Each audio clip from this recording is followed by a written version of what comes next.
This message comes from Doctors Without Borders. This year has seen unprecedented crises. Now more than ever, Doctors Without Borders patients need them. Visit doctorswithoutborders.org/NPR to learn how to donate.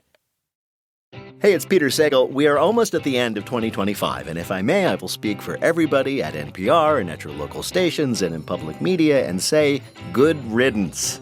But despite the loss of federal funding for public media, despite attacks on the free press, we are still here for you, and we will be next year. With your support, NPR will keep reporting the news, and here at Wait, we will try to, lighten the load at the end of the week with some jokes about the news and some fun conversations with interesting people, and yes, the occasional fart joke.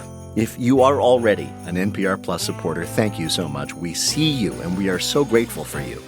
If not, please join the community of public radio supporters right now, before the end of the year, at plus.npr.org. Signing up unlocks a bunch of perks like bonus episodes and more from across NPR's podcasts. Plus, you get to feel good about supporting public media while you listen. Visit plus.npr.org today. And thanks.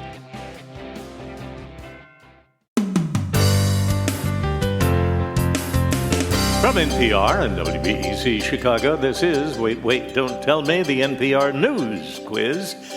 I'm the voice Santa uses for the audiobook version of his naughty list. Bill Curtis. And here's your host at the Studebaker Theater at the Fine Arts Building in Chicago, Illinois, Peter Sagal. Thank you, Bill. Thank you, everybody. Thank you all. We do have a great show for you today. Later on, we're going to be talking to Rhea Seehorn, the star of Better Call Saul. Yes, who the producer of that show liked so much, he created a whole new show for her to star in, Pluribus. We assume that by the end of the interview, NPR will ask her to be the host of this show.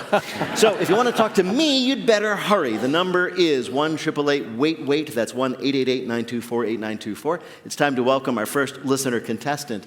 Hi, you're on Wait, Don't Tell Me.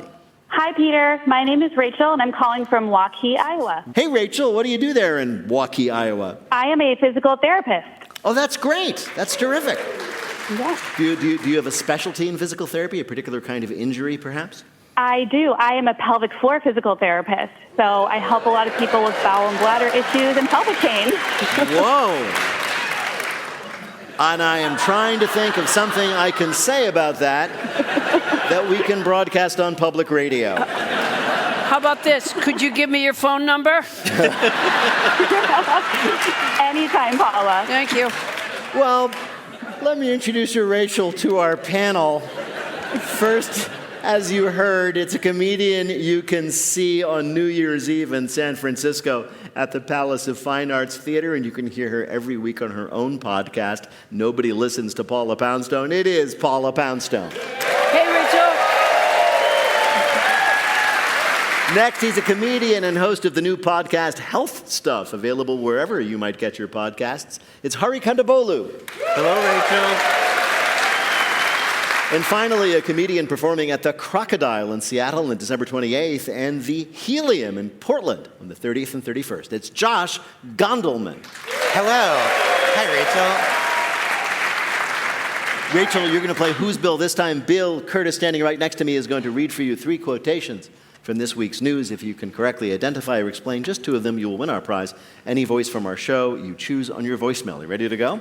Yes, I am. Here we go. Your first quote is from photographer Christopher Anderson. He was talking about the Vanity Fair photo spread that he took that came out this week.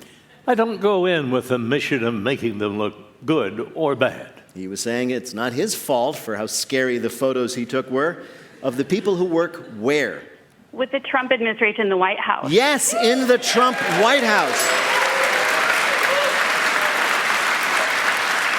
Vanity Fair published a big interview with Susie Wiles, the White House chief of staff, and she says all sorts of weird and embarrassing things about the president, but oh my God, the photos that came with it. The most senior aides to the president are posing like they think it's going to be like this glossy magazine spread, but they look like the photos your dermatologist shows you to scare you into wearing sunscreen. The photos do all have a before quality to them. Yes, they really do. The photos, if you haven't seen them, stay that way. But if you have, you remember that they're all close-ups, really close-ups. The picture of spokeswoman Caroline Levitt shows her so close you can see her lip filler injection points. The camera is so tight on Stephen Miller you can see the scars where the holy water has burned his skin.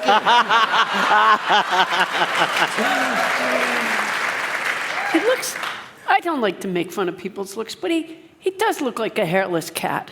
A hairless cat? A hairless cat. Yeah. Who, and you can't judge all hairless cats. Some, they have different personalities. They're not all the same. But the ones that I've met were very nice, albeit a little greasy. So you're saying the other ones aren't fascists? Yeah, you very rarely meet a fascist hairless cat. I think some people are making the mistake of saying that the pictures are kind of grotesque because of the evil within the people being photographed, right? Yes. And I think that is a mistake to conflate those two things. I think what we have to do is say that they are evil people and they look hideous in these pictures. Right. Yeah, Those are two separate things Absolutely. to criticize them for, yeah. No. And unlike Paula, I do like making fun of people's appearances. I love the close-ups. I really do, because they look like mugshots. The J.D. Vance picture, it looks like he took it up close to show how proud he was that he could grow most of a beard. See, it's fun to make fun of people's appearance sometimes. They're having a good time. Nobody's getting hurt. Yeah. All right. Rachel, your next quote is from a tech CEO. Today sucks. Now, that CEO was talking about his company, which just went bankrupt. And that does suck, but it's his products that are supposed to do the sucking. What's the company? Roomba? Roomba, Yes, exactly good one. right. Good one.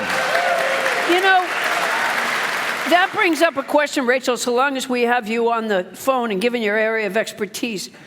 Do you think I should get a Roomba from my pelvic floor? Absolutely not. It's just going to keep bumping into one of your pelvic walls.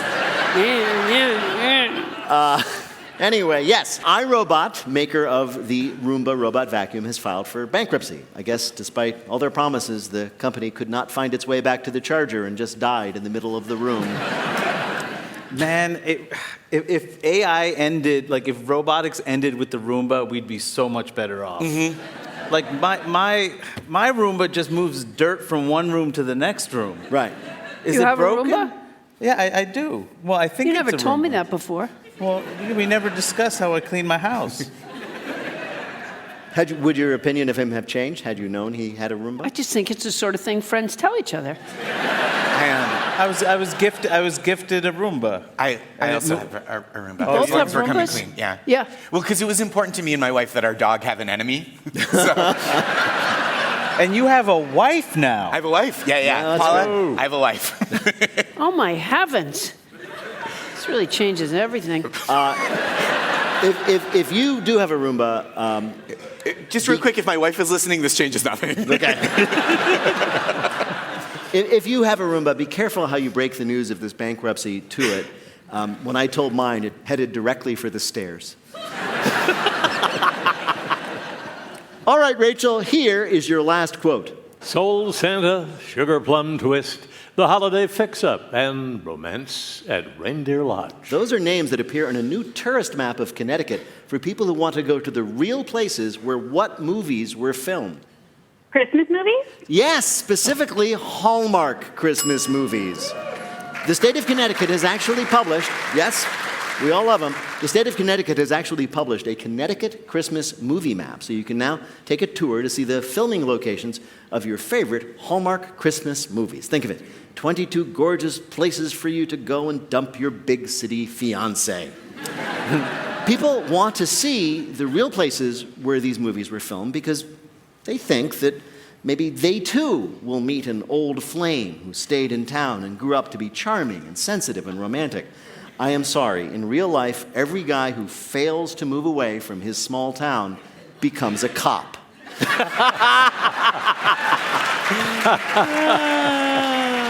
Yeah, this is the best thing to happen to Connecticut tourism since they put Boston and New York City 200 miles apart. One company has already set up a week-long Hallmark Christmas movie luxury tour. You travel by bus to a bunch of different towns where the movies are filmed while you are watching the movie on the bus. The tour includes famous sites like where Alex met the handsome Christmas tree farm owner in Rediscovering Christmas, and where Angie buried the bodies in the 12 Deaths of Christmas.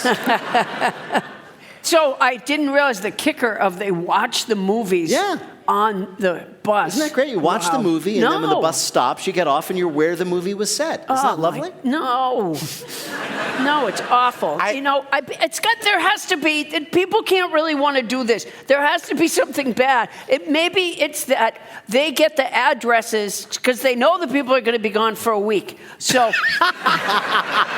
the company gets the addresses of the rubes that go in for that stupid tour, and they rob them while they're gone. That's got to be what it is. I don't know, man. I think these people are enthusiasts, and they get to love what they love. And the only thing I will say, if that tour bus passes just a one good-looking guy in a flannel shirt, he is done for. They're gonna pick him apart clean. Exactly.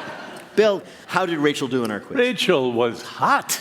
She had them all right. What a perfect nice score. Job, Rachel. Congratulations, Rachel. Thank you. Thank you.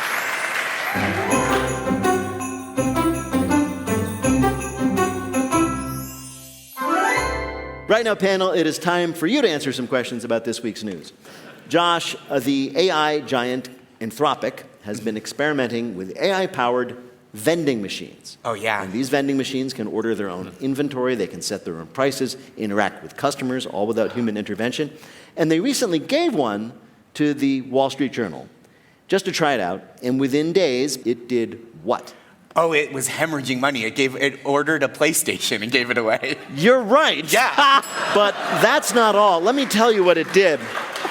The AI vending machine gave away nearly all of its inventory for free, restocked itself with dog treats, purchased a PlayStation 5 for, quote, marketing purposes, gave the PlayStation 5 away for free, ordered a live fish as a mascot for the newsroom, offered to restock itself with pepper spray, stun guns, cigarettes, and underwear, became convinced the year was 1962 and it was in the basement of Moscow State University, bought Manischewitz wine, messaged an employee there was a stack of cash waiting for her on the side of the machine. There wasn't. And ultimately, at the end of the experiment, lost $2,000.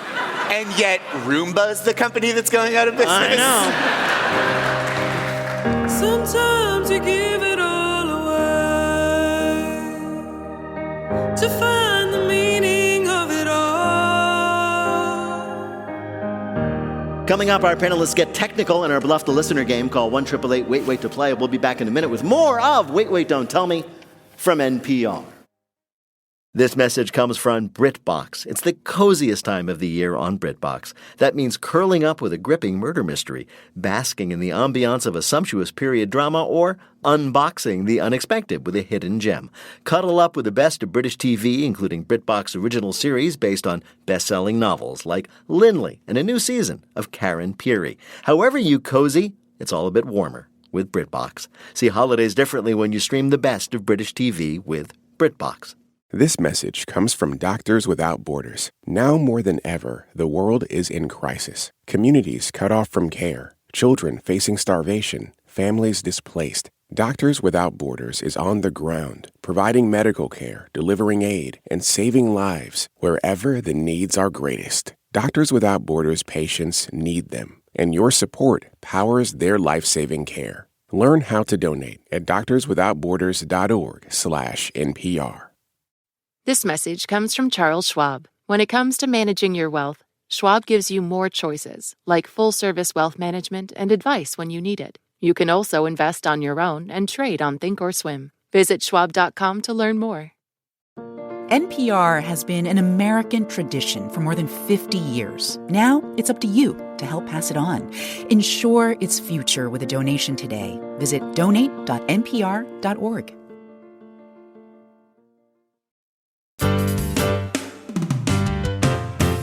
From NPR and WBEZ Chicago, this is Wait, Wait, Don't Tell Me, the NPR News Quiz. I'm Bill Curtis. We are playing this week with Josh Gondelman, Kondabolu, and Paula Poundstone. And here again is your host at the Studebaker Theater in Chicago, Illinois, Peter Sagal. Thank you, Bill. Right now, it is time for the Wait, Wait, Don't Tell Me Bluff the Listener game. Call 1-888-WAIT-WAIT to play our game in the air. Hi, you're on Wait, Wait, Don't Tell Me. Hi, Peter. This is Lisa Peterson calling from Las Cruces, New Mexico. Las Cruces, New Mexico. Now, it is one of the 2 states in this nation I have never been. My goodness. I know. Tell me what I'm missing. We need to work on that. I know, we do. From everything I've studied, you folks in New Mexico really enjoy the great outdoors and dealing meth. Is that correct? Not quite down here, but the outdoors, absolutely. Okay, well, that's we'll go to Albuquerque for the meth. Well, all right. We are. Making a note here. Well, Lisa, it's great to have you with us. You're going to play the game in which you have to tell truth from fiction. Bill, what is Lisa's topic? There's a new smart thing. Find your last remaining body part that doesn't have a gadget yet, because there is an exciting innovation in wearable technology. Our panelists are going to tell you about this brand new smart thing that we read about this week. Pick the one, though, who is telling the truth, and you'll win our prize, the waiter of your choice in your voicemail. Are you ready to play? I'm ready. Yeah, here we go. First up, let's hear from Hari Kondabolu. Has your child ever thrown a tantrum so bad that it made you regret freezing your eggs? You're probably sick of the noise, but love them too much to just give them away. Well, you're in luck, because the Mayo Clinic has created a smartwatch for kids that alerts parents of an impending temper tantrum by detecting increased heart rate or changes in movement. It's like a kid storm tracker. These signals are sent to an AI-enabled app on the parents' phones, alerting them to connect with their child. When the child is out of the tantrum zone, you can return to your phone as God intended. And before you ask, no, there is no electroshock feature to discourage future tantrums. You'll have to do some actual parenting. A smartwatch for your small children that can, according to the study, help prevent or shorten temper tantrums. Your next story of a wearable wonder comes from Paula Poundstone. The new LiveTech smartwatch keeps time, communicates, and alerts the wearer when any type of venom spikes in their bloodstream. It's a fantastic little gizmo, says Susan Swamu. I had no idea I'd been bitten until my watch said, "You've been bitten by a brown recluse spider. In the next hour, you may have pain in your back and abdomen. Proceed to an emergency room." Our family is camped all over, says Granite Stater Nancy Hollis. Even along the Amazon, we always feel safe with our LiveTech watches. We had to take them off in New Hampshire last summer, though. You've been bitten by a mosquito. You've been bitten by a mosquito. You've been bitten. It was right, though. Oh, my God, my son Jack couldn't even come out of the house.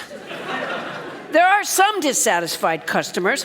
On a recent trip to sub-Saharan Africa, Tom Johnson, who, if he lives, is suing LiveTech, heard the unfortunate words from his LiveTech smartwatch, "You've been bitten by a black mamba." Would you like to download the Black Mamba app? A smartwatch that tells you if you've been bitten by some sort of venomous animal and didn't yourself notice. Your last bit of tech to check comes from Josh Gondelman. A smartwatch can be helpful tracking biometric information and managing appointments. But what if determining your resting heart rate or managing a calendar isn't what you desire in a timepiece?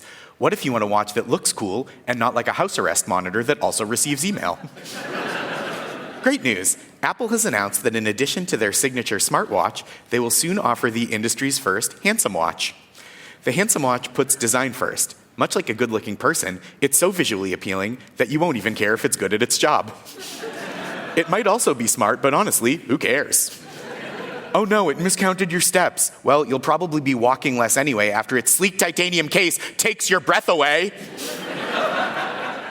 That said, the effort to create aesthetic perfection is not always functional.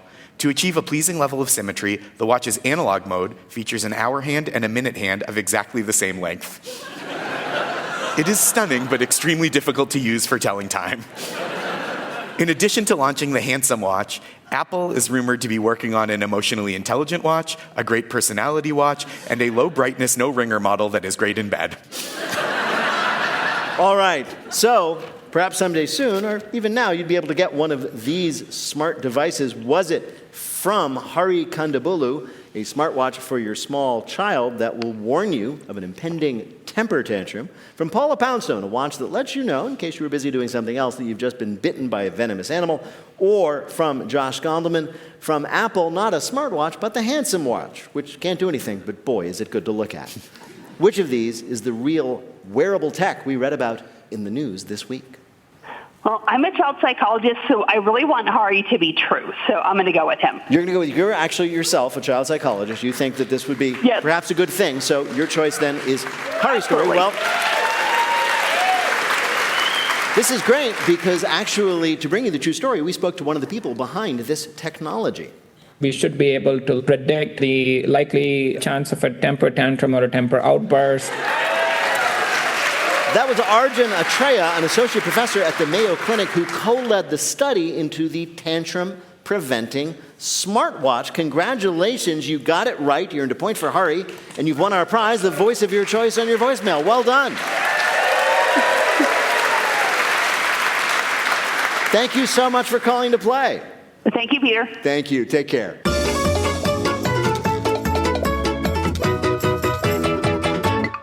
And now it is time for the game we call Not My Job. Rhea Seehorn co-starred in the hit show Better Call Saul, and for his next project, producer Vince Gilligan said that he loved Rhea so much that he wanted to write his show just for her, which is great.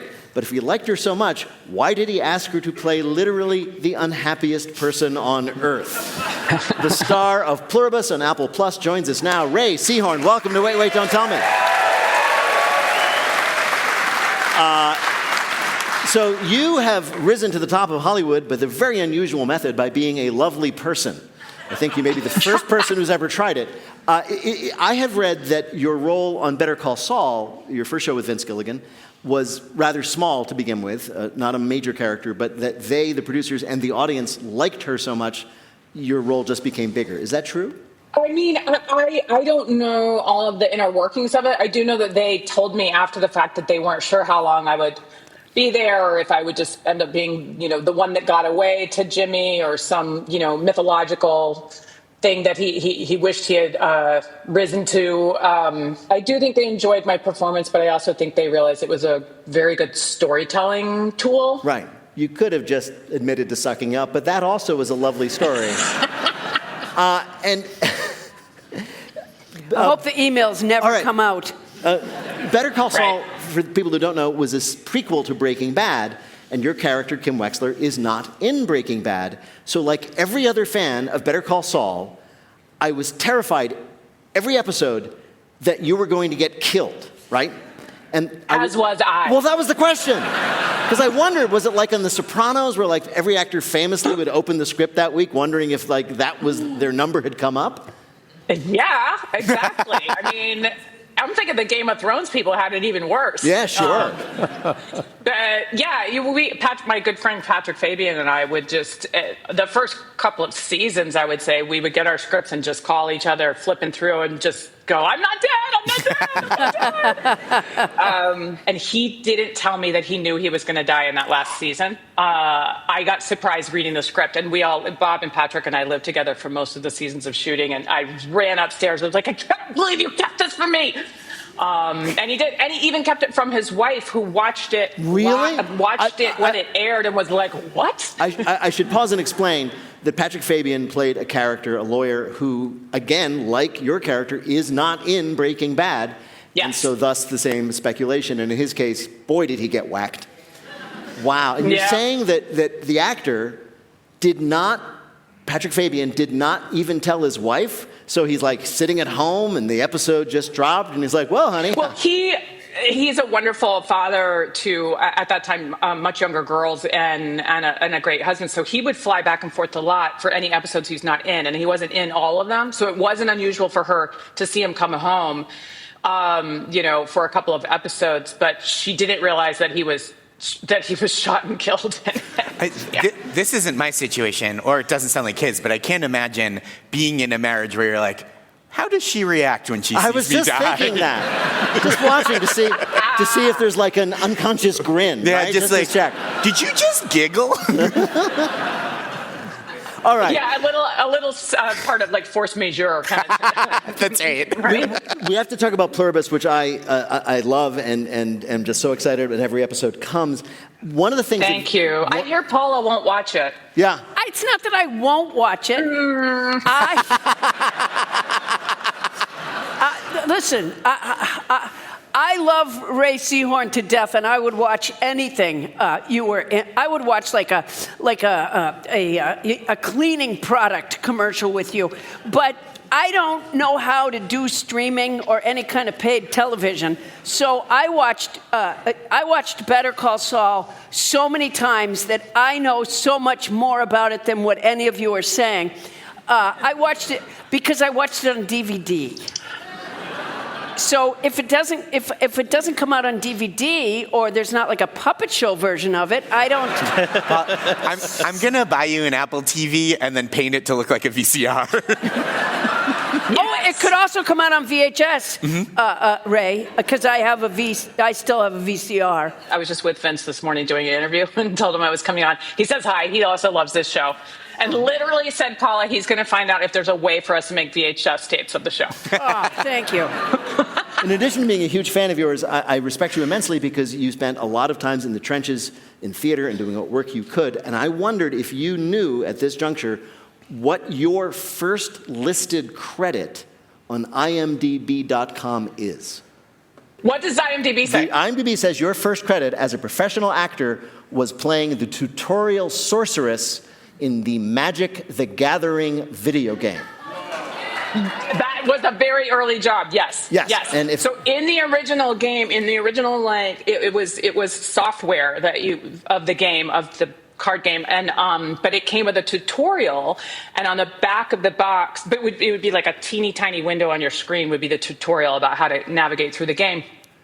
And me and an actor named Reggie, we were playing sorcerer and sorceress.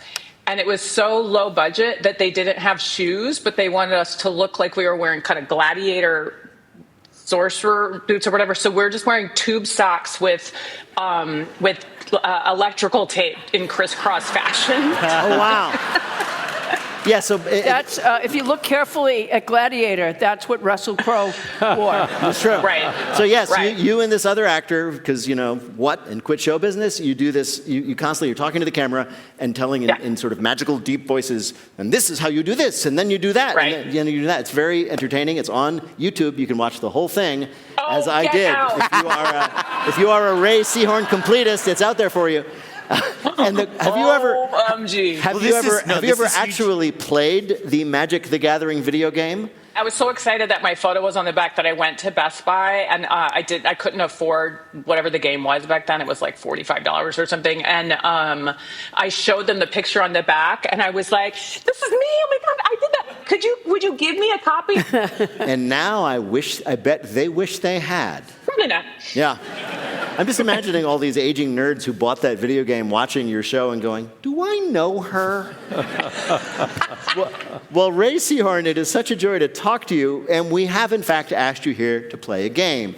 We are calling it this time... It's Christmas, Carol. So as everybody on Earth in Pluribus knows, your character's name is Carol. So we thought, given the season, we'd ask you about Christmas carols. Answer 2 or 3 questions. You'll win our prize for one of our listeners, the voice of anyone they might choose, giving holiday greetings on their voicemail. So, Bill, who is Rhea Seehorn playing for? Alex Johnson of Seattle, Washington. All right. First question. Just this year, a famous person tried to put their own trademark on a new Christmas carol. Was it A, Tyra Banks' song, Santa Smize, B, Dwayne "The Rock" Johnson's "Can You Smell What Santa Is Cooking," or C, Rick Astley's "I'm Never Gonna Give You Gifts"? Okay, I'm going with A. You're going to go with A, Tyra Banks' song Santa Smize. You're right. Wow.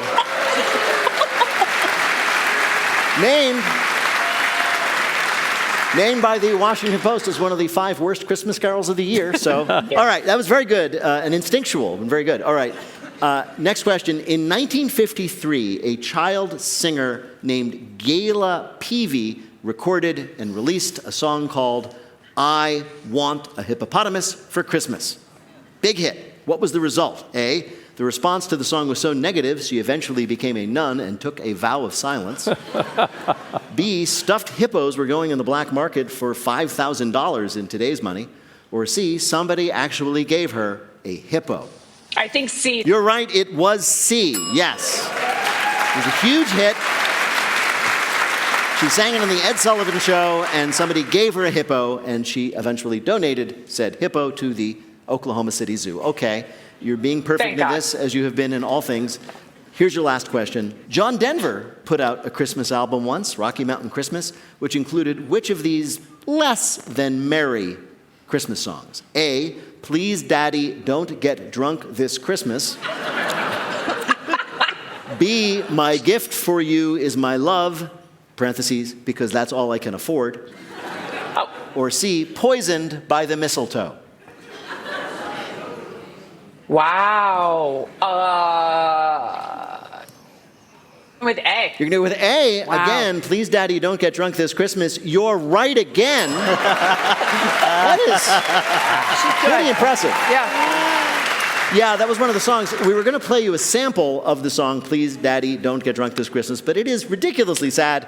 It's good. I love that song. Do you really? Yeah. We found it really... Please, Daddy, don't get drunk this Christmas. You don't like that? Wow. That was very impressive. Thank you. I totally think people that are caroling should add that John Denver song. Yeah, I think it'll bring some issues to the forefront. I think it's good. I think honesty is what we need. Bill, how did Rhea Seehorn do in our quiz? She was perfect. She got them all right. Rhea Seehorn is nominated for a Golden Globe for her performance in Pluribus. I am betting the first of many such nominations. You can stream it on Apple TV now. It's amazing. Don't read a word about it. Watch it. Rhea Seehorn, thank you so much for being with us on Wait, Wait, Don't Tell Me. We're such big fans. Thank you, We're guys. so grateful. This is a dream come true. Thank you. It was for us. The show is, it's such a wonderful show. Take care. Bye. Love you, Ray.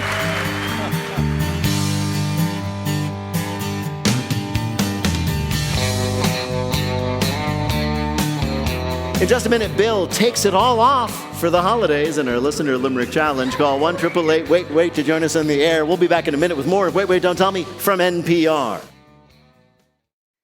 This message comes from Jerry. Noticing your car insurance rate creep up even without tickets or claims? You're not alone. That's why there's Jerry. Jerry handles the legwork by comparing quotes side by side from over 50 top insurers, so you can confidently hit buy. No spam calls, no hidden fees. Jerry even tracks rates and alerts you when it's best to shop. Drivers who save with Jerry could save over $1,300 a year. Don't overpay. Download the Jerry app or visit jerry.ai/NPR today.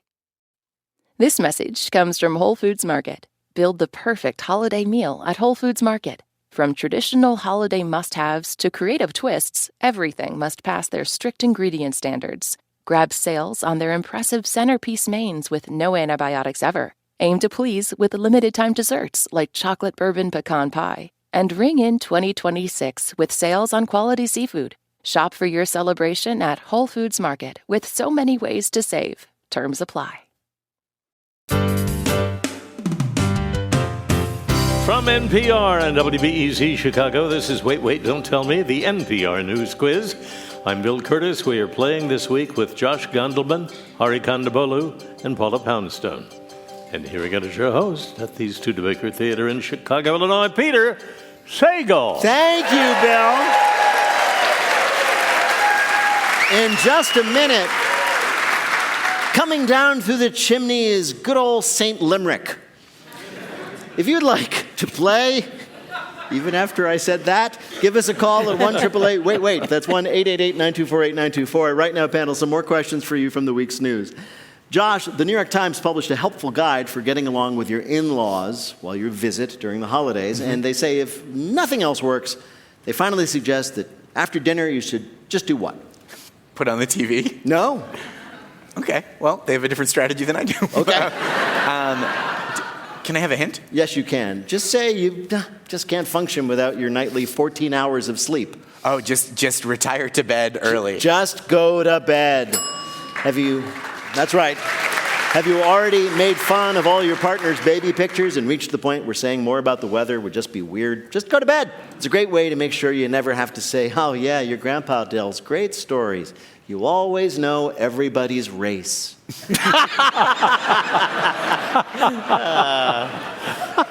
So that's what the whites are doing. Yeah, Okay. exactly. All right, I get it now. One woman says she sets up her early bedtime to avoid having to talk to anybody anymore by telling everyone she's a, quote, early bird. But be careful, if you're married into a fitness family, that can backfire. Great, we'll see you for the 5 a.m. run. The sleep thing is good, but it gets a little dangerous because after a while you start applying it to every part of your life, not wanting to deal with life on a day-to-day level, so you just constantly keep napping, and eventually you just hope you don't wake up. Geez, that reminds me of a John Denver song. Yeah. Oh, boy, that is harsh.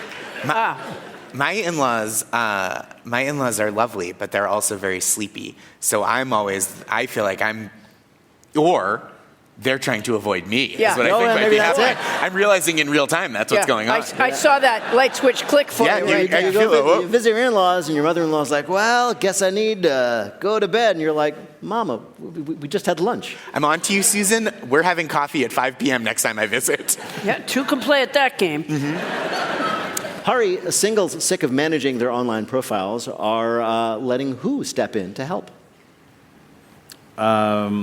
Jesus Christ. Sort of like, is my co-pilot, Yeah. you know. Yeah. Their parents. Yes, indeed, their parents, or Wow. specifically their moms. According to the Wall Street Journal, burned out singles are now letting their moms swipe on the dating apps for them. These moms are known as MILFs, moms I'd let flirt for me. Honestly, this is probably a great idea. Moms know best until it comes to knowing what emojis not to use in the chat. Your mom's like, well, doesn't peach just mean you're a peach of a person? What does peach mean? Can it not be explained on? Josh is whispering. It's a butt, Paula. Oh, huh. And yet they're so healthy. Wait a second. So the whole thing is that parents are helping to pick potential partners for their children? Wow, what an original idea. Well, you know what? I should tell my mom and dad about this idea. Yeah. You think they'll be surprised? They met on their wedding day. Did they? About? Yeah. Oh, wow. Yeah. And are they still together? Surprisingly, yes. Wow. I thought the big jeans were retro. We've come all the way back around to arranged marriages. That's true. I guess it's fine to do this, but your parents should disclose who they are when you match, right? Otherwise, you run the risk of your mom, like, winning the heart of a man for you, but it's actually his mom, too, right? And they're both like, wait, you like white wine and novels about Cape Cod, too?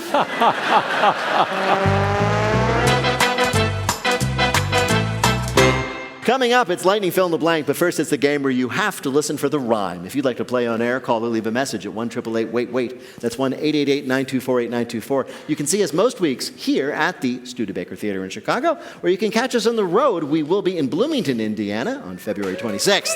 Yes, at the campus of the University thereof, Indiana. For tickets and information to all our live events, go to nprpresents.org. Hi, you're on Wait, Wait, Don't Tell Me.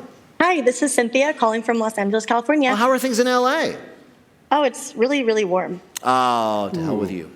Sorry, that was reflexive. It's been cold this week in Chicago. And what do you do there? I am a project manager for a fashion company called Rails. Rails? I have one of your company shirts. Great Really? work. Yeah. Really? Yeah. Button down. Is it like modern renditions of like old train conductor outfits? Because that's what I would want. It is. Is that what you think I dress like? Well, you do have that nifty waistcoat with your pocket watch, I assume, you know. Well, Cynthia, welcome to the show. Bill Curtis is going to read for you 3 news-related limericks with the last word or phrase missing from each. If you can fill in that last word or phrase correctly in 2 of the limericks, you'll be a winner. You ready to play? Yep, let's go. Let's go. Here's your first limerick. Our stockings were hung with much care, but our tree remained stark with no flair. This year, there's no fights about tinsel or lights, Because this year, our tree will stay. Bear? Yes, bear. If There it you is. have not gotten around to decorating your Christmas tree this year, you're not lazy, you are on trend. Celebrities and influencers are swearing by their, quote, naked trees. That's when you decorate your tree with nothing at all. It's that chic, straight from the Menards parking lot look. Wait, so it's just a tree in your house? Yes. So instead of, you bring in a Christmas tree, your standard evergreen, right? Yeah, Instead of like covering it with like tinsel and ornaments and all that stuff, you either leave it completely bare or just a single, maybe two strands of white lights. That's the idea. I probably should have done that this year. I'm not having a tree this year because I have kittens. Right. And Paula, you've had kittens for as long as I've known you, sometimes in double digits. Yeah, but, you know, so I don't want to be mad at them all the time, right? And it's natural for them to want to play in the tree. Right. And so I just thought, you know, maybe I'll just skip a year. You've had enough kittens so you could put glitter on them, invite them to jump into the tree, and boom, decorate it. Yeah. All right, Cynthia, here is your next limerick. Scaly reptiles caught a fair shake, 'cause Zootopia gave them a break. Now everyone's hyper for venomous vipers. Young kids want to poison us. Snake. Snake, yes. If you're not familiar with it, Zootopia 2 is an animated erotic thriller about a rabbit and her hot fox boyfriend. And there's also this friendly snake, sort of a legless third wheel. In China, though, inspired by this movie, fans have been buying venomous Indonesian pit vipers to keep as pets. It's terrible, people. Adopt, don't shop.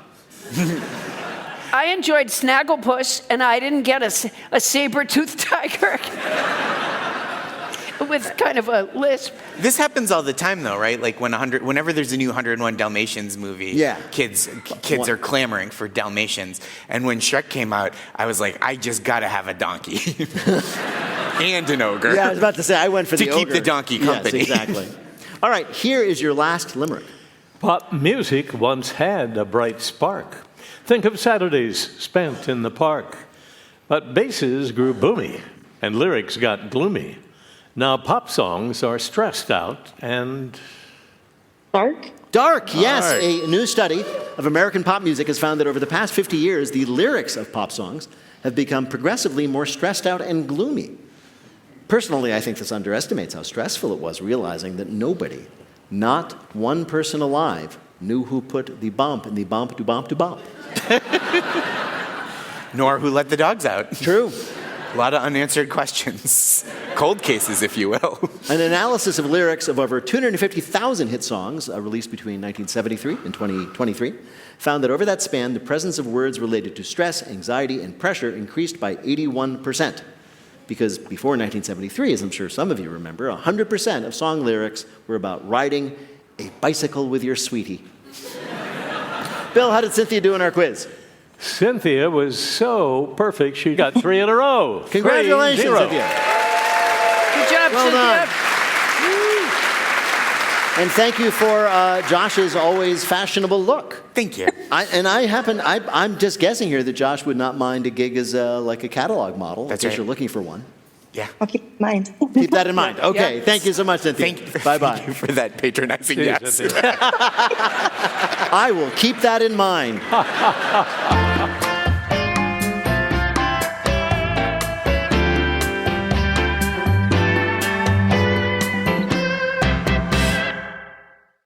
This message comes from NPR sponsor eBay, who is home to millions of parts for your next project and free returns. If it doesn't fit or it isn't what you expected, eBay has your back. Eligible items only. Exclusions apply. eBay. Things people love.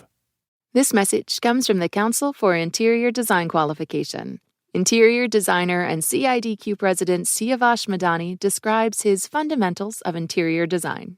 I think interior design is about responsibility. It's not just the way a space looks or the way a space photographs. To me, better design means functional, safe, accessible, and inclusive design. Learn more at cidq.org/NPR. This message comes from Mint Mobile. Starting at $15 a month, make the switch at mintmobile.com/switch. $45 upfront payment for 3 months. 5 gigabyte plan equivalent to $15 a month. Taxes and fees extra. First 3 months only. See terms.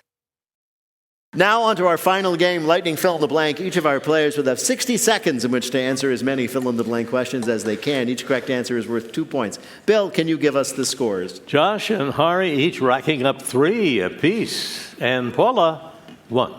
Oh, my goodness. Anyone's game. Okay, Paula, that means you are in second place, so I am going to start with you.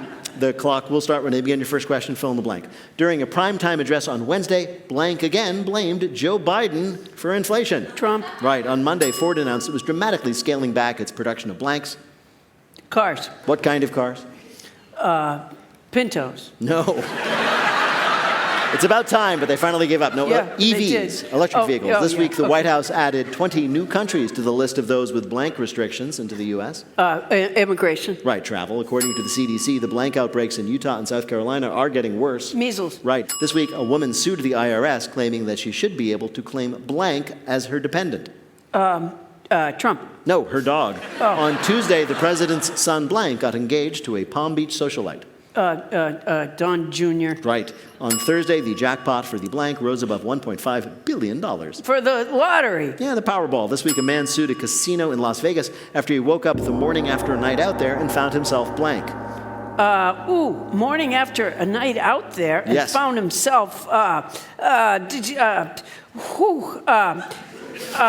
the roof. He was on the roof. No, he found himself in jail and in debt to the casino for $75,000. Wow. And he wasn't able to remember how either of those things happened.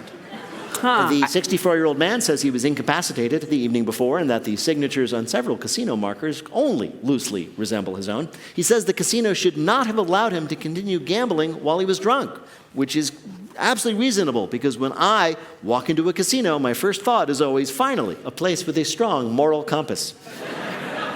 All right, Bill, how did Paula do in our quiz? 6 more, 5 right. She has a total of 11 and in the lead. All right. Well,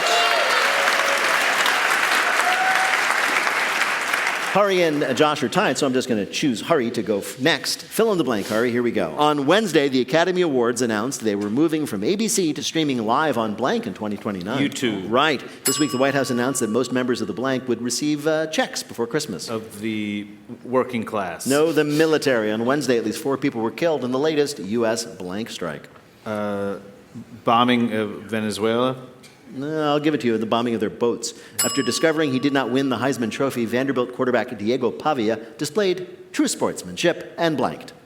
Did a crotch chop. No, he cussed out the Heisman voters on Twitter. This week, a megachurch in Houston is apologizing after a woman was injured by blank during their Christmas spectacular pageant. Flying raccoon. No, she was injured by a camel kicking her in the head. Oh, no. The camel was being led onto stage through the audience when it kicked out and knocked a woman right in the head. The church has apologized and as a gift is giving the woman front row seats to see the Rockettes. Oh no! Bill, how did Hari do in our quiz? 2 right, 4 more points, total of 7, however, leaves Paula in the lead. How many then does Josh need to win? 4 to tie, 5 to win. Here we go, Josh. This is for the game. On Tuesday, a new federal law required the Justice Department to release more of their files on blank. Jeffrey Epstein? Right. Claiming a documentary they produced had defamed him, Donald Trump sued the blank for $10 billion. The BBC? Right. This week, the House narrowly passed a package aimed at lowering blank costs. Medical? Medical, right. Yeah. Healthcare costs. This week, President Trump signed an executive order classifying blank as a Schedule III narcotic. Marijuana. Right. This week, a woman in the UK was arrested for trying to rob a city bus using blank. A banana. No, the frozen leg of lamb she'd just shoplifted. According to a new study, eating blank might lower your dementia risk. Crossword puzzles. Eating crossword puzzles? Oh, God, I've been doing them wrong. Cheese. On Monday, Merriam-Webster announced that their word of the year was blank. Slop? Right. After a dance instructor in China fainted while teaching a class this week, her students blanked. Her students also made as if they were fainting? Yes, they all fainted in perfect sync because they thought it was part of the dance. wow. This video is incredible. The whole class is swinging their head rhythmically along with the instructor, and then she stumbles and falls to the ground, so the whole class does that too. Oh my gosh. It's amazing to see. They're great students. It's even more amazing when they somehow coordinate 10 different EMTs to take them all to the hospital at the same time. Incredible Bill, teacher. I think Josh did well. Did he do well? He got 6 right, 12 more points, and his 15 gives him the win. Congratulations, Josh Gondelman. There it is. Congrats. Thank you.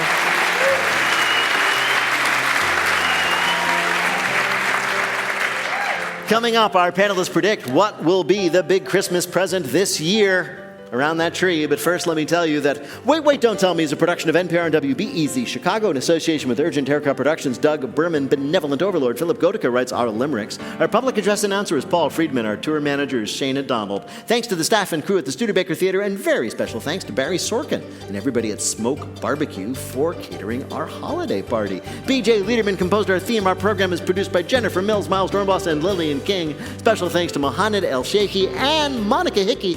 Our Frosty the Snow Gwyn is Peter Gwynn. Our visual host is Emma Choi. Technical direction is from Lorna White. Our CFO is Colin Miller. Our production manager is Robert Newhouse. Our senior producer is Ian Chillock. And the executive producer of Wait, Don't Tell Me is Michael Danforth. Now, panel, what'll be this year's big Christmas gift? Josh Gondelman. For those cold, lonely winter nights on the road with your hockey team, it's a heated rivalry body pillow. Hari Kondabolu. Barbie's dream house now with unnecessary ballroom.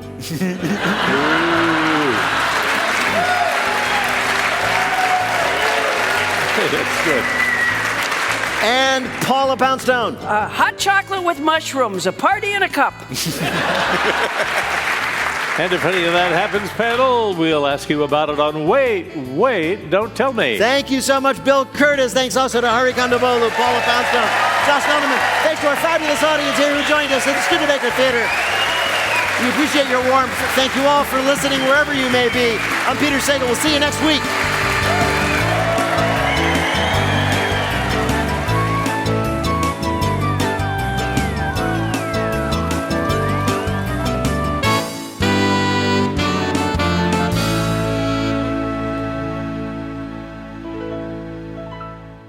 This is NPR.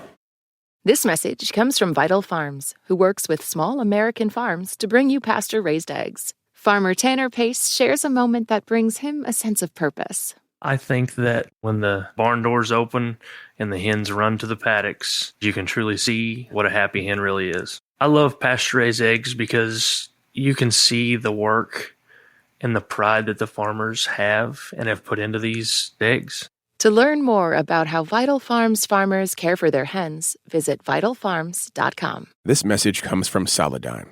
Yesterday's approach to storage can't meet the demands of today's AI ambitions. Bigger, faster, and more energy efficient, Solidigm solid-state storage solutions are optimized for AI. Learn more at storageforai.com.